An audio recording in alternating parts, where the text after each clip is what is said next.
Tactical combat casualty care for all combatants. This short lecture is not intended for medics. You guys have and need more knowledge, but the principles of TCCC are the same for everyone involved. Treat the casualty, prevent additional casualties, and complete the mission. This is just a rough guideline.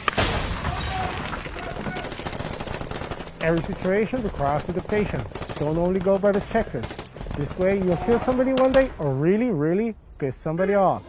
Nothing is written in stone, and if a guy is shot in the hand and you start cutting off his UFPRO pants, which he bought himself, as the way you were taught in medic school, well, get ready for a slap with a good hand. So, care under fire. This is a phase where you're still being shot at.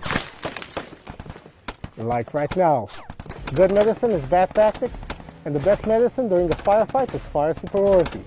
So that means there will be no bandages going on, as we need the rifle downrange. So, we take cover and return fire.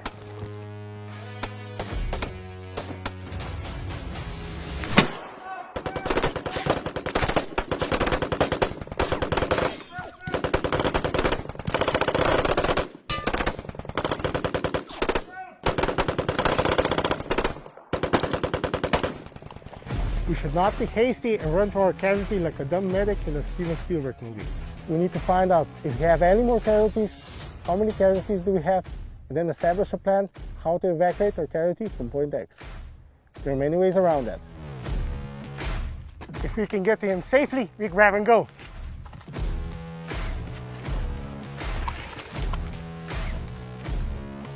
A quick tourniquet application is better to do in some cover because it's not so simple as it sounds. But if you can't do that, at least apply direct pressure to the artery or do a stopgap to the wound. If we can't get to our guy, we try to scream, radio him to move to cover.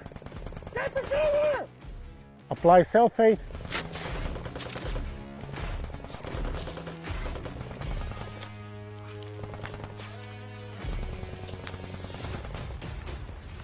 And expect our teammates to remain in the fight if able to. If we're not able to move our casualty to a safe place, roll him on his stomach. Let's say we're going into a building.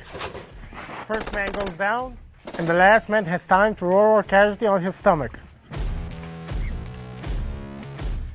With this, we do a sloppy A from the M.A.R.C.H algorithm, area management, which we'll cover in the next video. We generally don't do this in care under fire, but this is a simple way to make sure our casualty is not suffocating on his own tongue or blood. Sounds matter of fact, but we're buying some extra time while staying in an active situation, so we can eliminate the threat and come back for our guy when we can.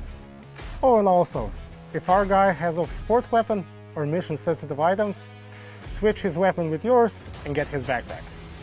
That sums up care under fire, since we eliminated the hostile threat. Now we're going into tactical field care, but that in the next. So, we are no longer under effective hostile fire and have reached fire superiority. Now we can start caring for the casualty. This is known as tactical field care. At this point, we will be calling for a medevac, ASAP. We know things are going bad, so we start ringing in the bird. Next, we will start with a redistribution of resources, if we haven't done that already in the care under fire. And if our guy is carrying mission-sensitive items, we need those in safe hands. And also, in the event that we're giving our guy any painkillers, and he's high as a kite, we really don't want him holding on to his weapon and grenades. Also, we need his ammo for our security detail. Remember, this can change at any given moment, so we're not out of the woods yet. So be careful before you start taking care of your casualties. Make sure the place is secure and maintain a 360-degree safety perimeter. And as needed, do triage of the casualties.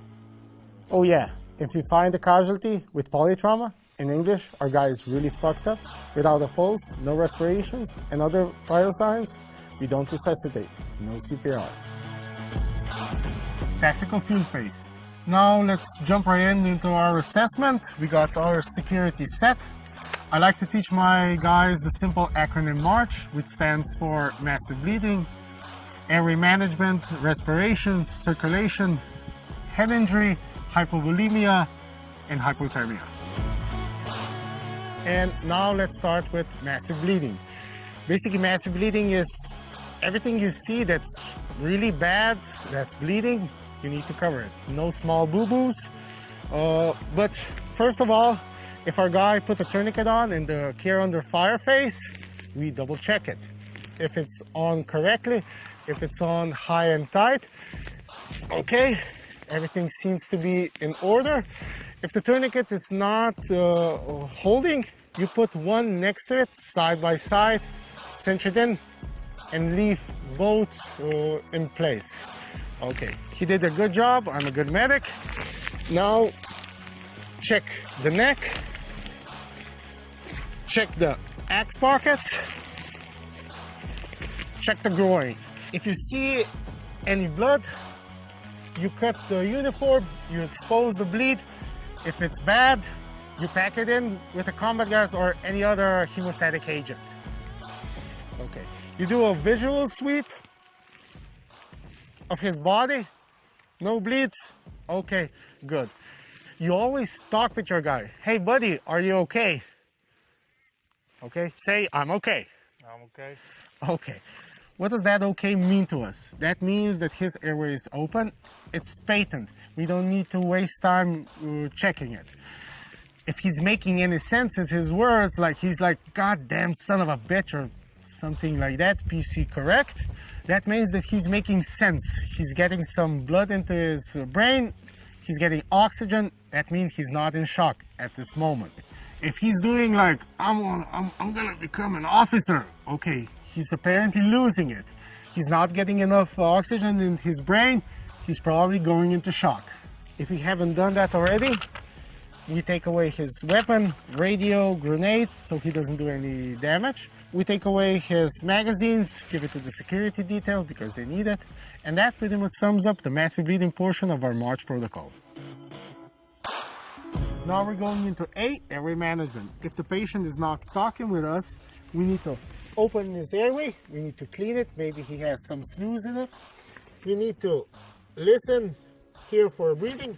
We can multitask and see the rise and fall of the chest.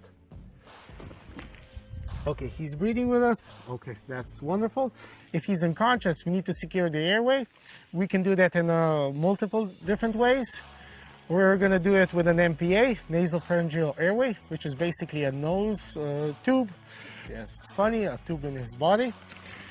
We're gonna take it out of his IFAC. We take an MPA. We take our trusty lubricant.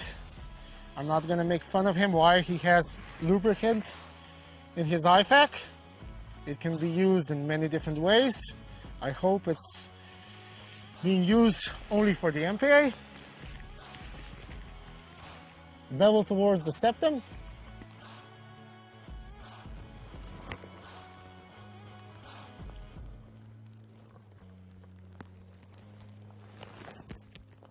Okay, we check. Okay, he's breathing. Awesome. Don't forget to tape it down. What we do if we don't have an MPA, we can put him in a recovery position. This is the least that we can do. The rule of thumb, if he's awake and can't breathe and we're forcing him to stay on his back and he doesn't want it, don't force him. Maybe he has facial trauma and the blood is pooling into his airway. Lean him on his side. Okay, anything that helps him breathe. If he wants to stand up and the tactical situation permits it, he can stand up. Whatever helps him breathe. Okay, are you okay? Are you comfortable? Yep. Okay, awesome. Okay, that pretty much sums up the A portion from the M.A.R.C.H algorithm. Now we go into respiration. Now we're going into the R portion of our M.A.R.C.H algorithm, respiration. Basically, that means we're gonna check if we have any holes in the box. By the box, I mean from the nose to the belly button. If there's any holes, we put an occlusive dressing on. But first of all, we expose the chest.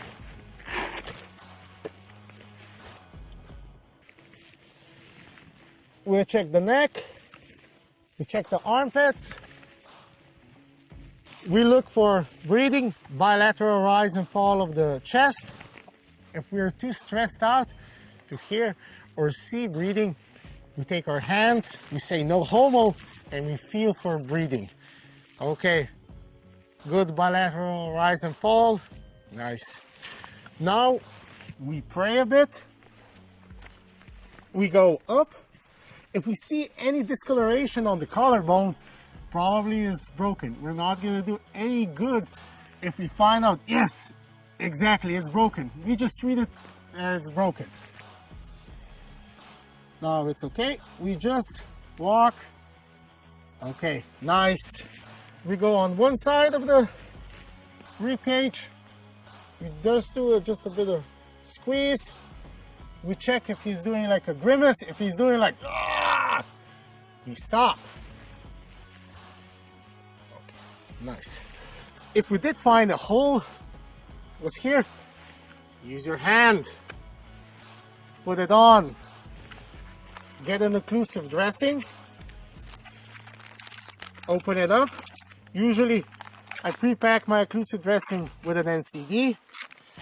Oh, I have troubles opening. What do? Don't be afraid to let it go. You're going to be faster taking out an occlusive dressing. Wipe it off and put it on, then like this number or something like that. Or get a partner. Put your hand here. Anybody can do it. Okay, we put this on. What do? You check. No suck, no blows. Okay, we patched the hole.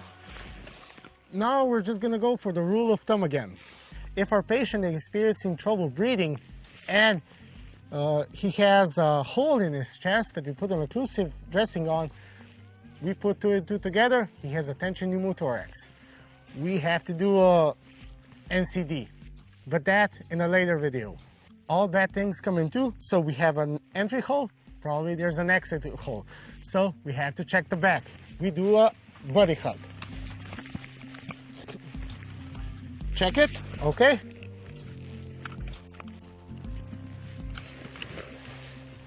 Okay, we don't see anything. Good. If we see blood, we know it, but we're gonna check it later when we're checking his back. Now we're going to see circulation from our M.A.R.C.H protocol. First of all, we check our interventions if they are still holding. Okay, everything seems to be in order.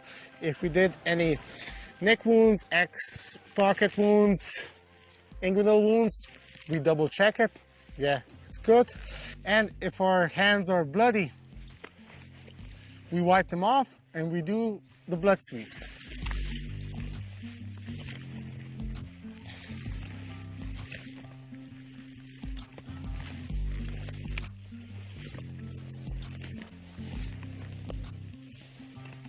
If we see any blood,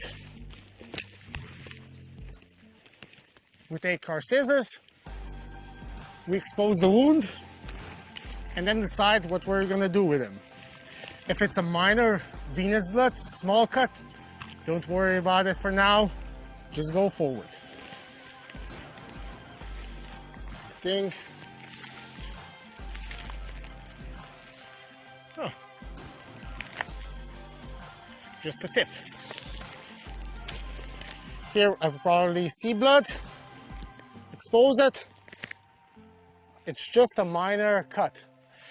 So now what we're gonna do, it's a minor cut, he has a tourniquet on. So the tourniquet is pretty much useless. So now we decide what we're gonna do. We're gonna do a compression bandage. We're gonna convert it. We don't know. That we're gonna cover in the next video. We finished our blood sweeps. Now we check his pulse. Okay, if we feel the radial, awesome, he's not in shock. If you don't feel the radial, check the carotid, he's alive. If you don't feel the radial pulse, that means he's in decompensated shock, he's not doing good, he's pretty much fucked up. Okay, feel the skin, the color, okay. think warm and dry. Awesome. Now what we're gonna do, we have to turn it over to check his back. But first of all, what we're gonna check, if he has a broken thallus. We close the book and then we open it. If we see a grimace on his face at any time, we stop immediately. That tells us that he has a broken pelvis and we have to move him in another way, but that in another video. Now we check this. We need to prep our equipment. We're gonna turn you over, so pretty much what we need. Our litter for hypothermia, our ready heat. Before we saw an entry wound in his chest. We prep our second halo.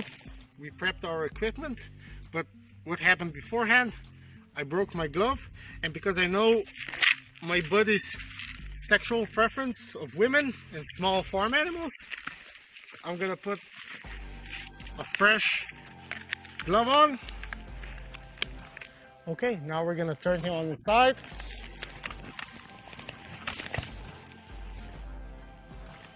We check for his downside wound. Okay, nothing noted. Check his neck. No step-offs or deviations. Down. Okay. We prep our ready heat between his legs.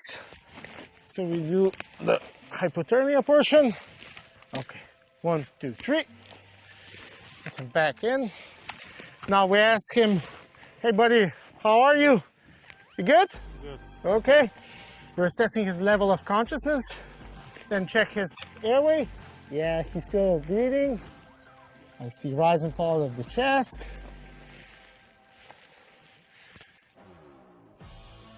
He still has a radial pulse. Nice. LOC, ABC is done. Now interventions. We moved him. That's like an evasive thing that we did with his body. And before that, we did a couple of interventions on. Now we have to check them if they're still holding. Check the MPA. Okay, it's in. It was taped in. Okay, good breathing. Check his halo. No suck, no blow. Nice. Check his tourniquet. Yeah, still holding. Now let's do a bit of paperwork. Where's his C.C.C card? Time for the cat. Noted on and noted on the C.C.C card. And this you put somewhere on him that he's not gonna lose. On his hand, on his belt. Okay, the C.C.C card goes with him. We note all interventions that we did on it, so the flight medic and the surgeon in the hospital has an easier job. Now that we put our guy on the litter, we checked his level of consciousness, ABCs and interventions. Now we go into H, which stands for hypovolemia, head injury, and hypothermia. For hypothermia, we already prepped our ready heat. Also have pre-staged blanket, and we cover him up the best we can. If not, we improvise. We do something. We take our hat, we put it on him. If he has any wet clothes, we change them. Nothing works well if our casualty is cold. A bit of hypothermia is done. Check the head for head injuries. If it's something minor, we just bandage it up. But if you see blown out pupils, raccoon eyes, which basically means discoloration under his eyes, if you see something leaking out of his ears, something out of his nose, that's an indication that he might have traumatic brain injury. We pretty much can do a lot of things for him. If he is not in shock, we can raise his shoulders and head for about 30 degrees, keep him breathing, and that's in our toolbox of help that we can give him. Okay, now what? You're not a medic and you need to cover hypovolemia. We suspect that he's going into shock and we need to fight it. We need to give him an IV or an IO. But do we have the capability? Do we have the knowledge, the skill? But that in another video. We packed our patient up, but we can still help. We give him his combat pill pack, if he can swallow it. Can you swallow? Yeah, okay. He can swallow, luckily. That's nice. Beforehand, in the M.A.R.C.H protocol, we were saving a life, but now we're just making it a bit better. With the combat pill pack, we're taking care of the antibiotic portion and a minor part of analgesia. Now we're just dressing the burns, the small cuts, maybe doing a tourniquet conversion, immobilizing anything that needs to be immobilized. But if you don't know how to do this or anything more other than M.A.R.C.H, remember, probably we have comms up, so we call our tactical command, our next level of care, so they can help us, guide us through all the procedures that we still can do to our patient. Okay, now we're waiting for the medevac. We fill out his C.C.C card. We prep our guy for transport, so our blanket doesn't go flying off in the rotor. We put his glasses on, and that's pretty much it. Last thing, enemy combatant. Sometimes we didn't do a good job, and now we had to treat our wounded enemy. Oh! Because the rules of engagement dictate it, and because it's the right thing to do. But safety first, immobilize and secure the enemy, because he's still trying to kill us. Remember to watch part 3, where we cover a couple of basic interventions. How to do a tourniquet conversion. Okay, now we did all the things in M.A.R.C.H, and when we reassessed the wound, we found out it's just a minor flesh wound. So now there's a decision to be made. Are we gonna convert the tourniquet? Are we gonna let the tourniquet to be converted by a medic and let him endure the pain? You want the pain? Yep, why not? Okay, now. We're gonna decide that we're gonna convert the tourniquet. I could use my scissor right now and cut away off his pants that he bought himself, but I'm gonna be a good guy, not gonna do this.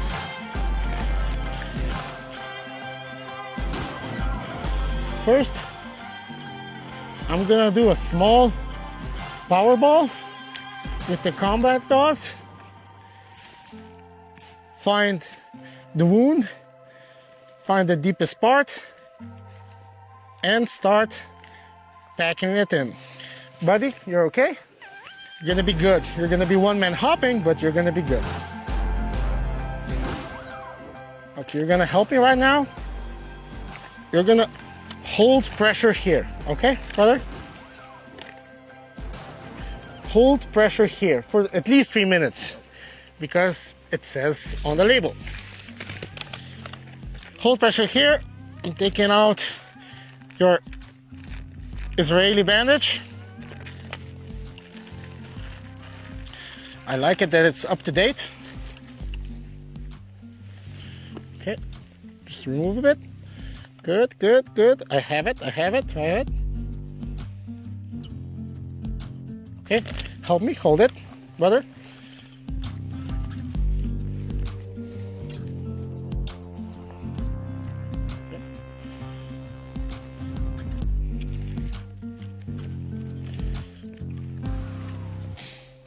Feel good?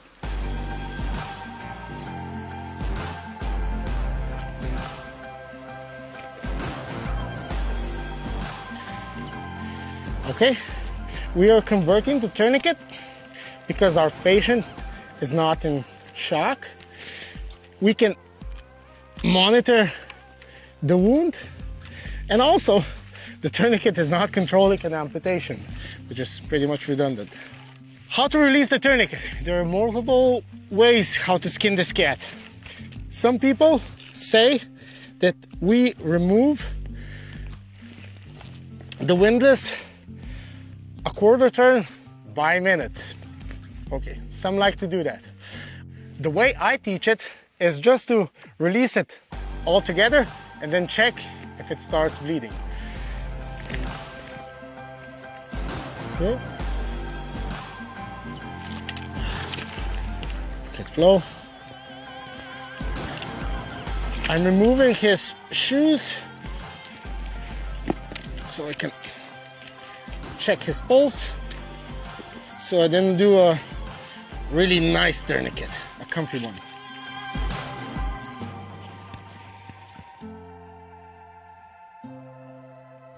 Nice. Feel good? Okay. I don't, it stinks. Remove the tourniquet just a bit, and we try to put it 2 to 3 inches above the wound. So if it starts bleeding again, we have the means to stop the bleeding again. Just make sure you're not putting it directly on the knee.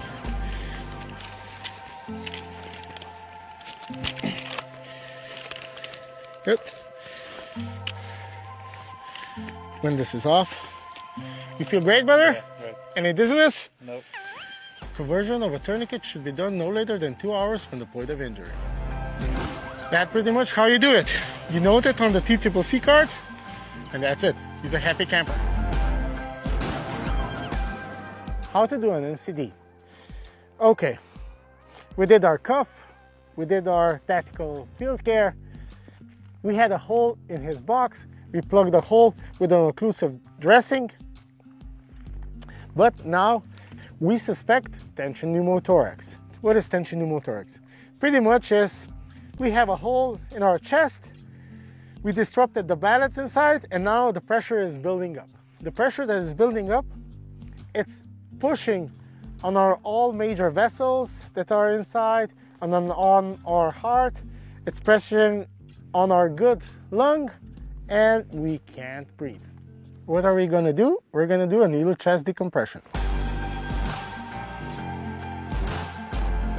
We take our 14 gauge needle,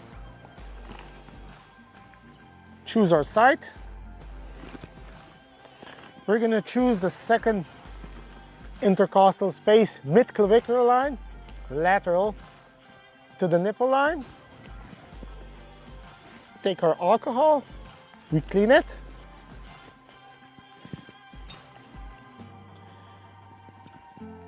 Take our needle and advance the catheter. We advance the catheter down to the hub, wait 5 to 10 seconds. In the meantime, we listen for a whoosh. Okay, hopefully we hear a whoosh.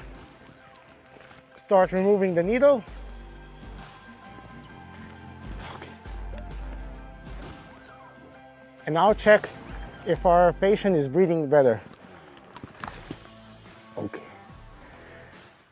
Breathing turned a bit to normal. Nice. Okay, we did the NCD. Our patient is feeling better. This is not the final solution. Our patient needs an immediate evac because he needs another hole in his body. It's not that funny. He needs a chest tube. Sometimes multiple needle Ds are going to be needed for our patient, maybe because of a prolonged evac time. Maybe the first one is going to get clogged, but just get a new one and jab it right next to it. Okay, if the first one is getting clogged, we just try to unclog it. We grab the NCD, we go next to it and quarter turn. So we just try to unkink it and then reassess our patient. But what do we do if we plugged our hole with an occlusive dressing, but we don't have an NCD? We don't use our little trusty Swiss Army knife and make a hole here to alleviate the pressure. We just grab one end of the occlusive dressing and then pull it back as needed and try to burp the wound. It's not gonna do like a Homer Simpson burping sound, but you just try to alleviate the pressure. Okay, we hear something, burp. Press it back, reassess, no suck, no blow, and then check our patient. Did it work? Yeah, he's breathing better. With every reassessment, we go close to the NCD, quarter turn, listen for a whoosh. And why am I doing this? This is our primary sight. The secondary sight is the 5th intercostal space, mid-axillary line. This, it's really important to do a reassessment because it gets easily clogged because of the stretchers and because of the hands. And that pretty much sums up how you do an NCD. How to give a peripheral IV. We're not going to discuss why we give it, because we can give it for all sorts of reasons. Dehydration, medication, yada yada yada. But let's just talk about the most important aspect of anything that we do. Preparation.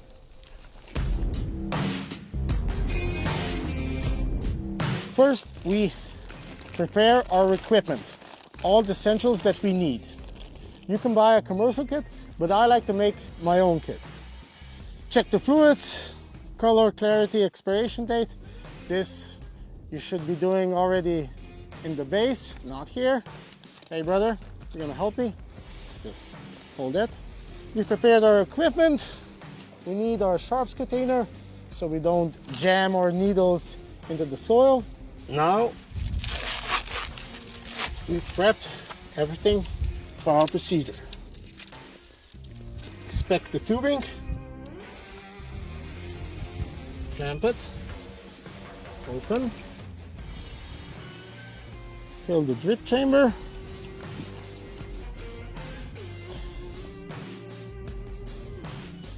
Flush the tubing. Okay. Close it. Okay, minor bubbles. That's okay. He's a big boy, he can deal with it.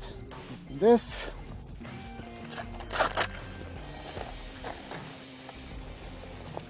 There are tegaderm. You good? It's a bad sign, he's not talking with us. Alcohol.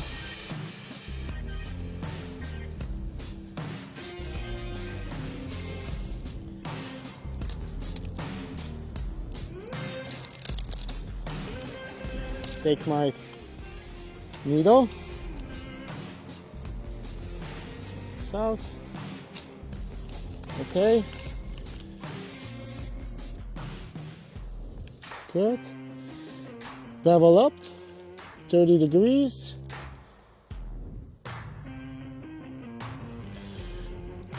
close it, okay.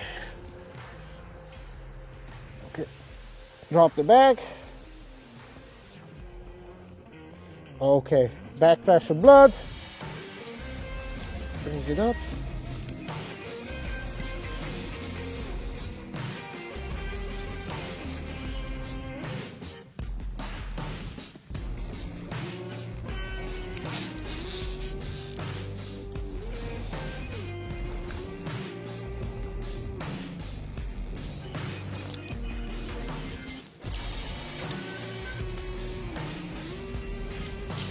Still gripping.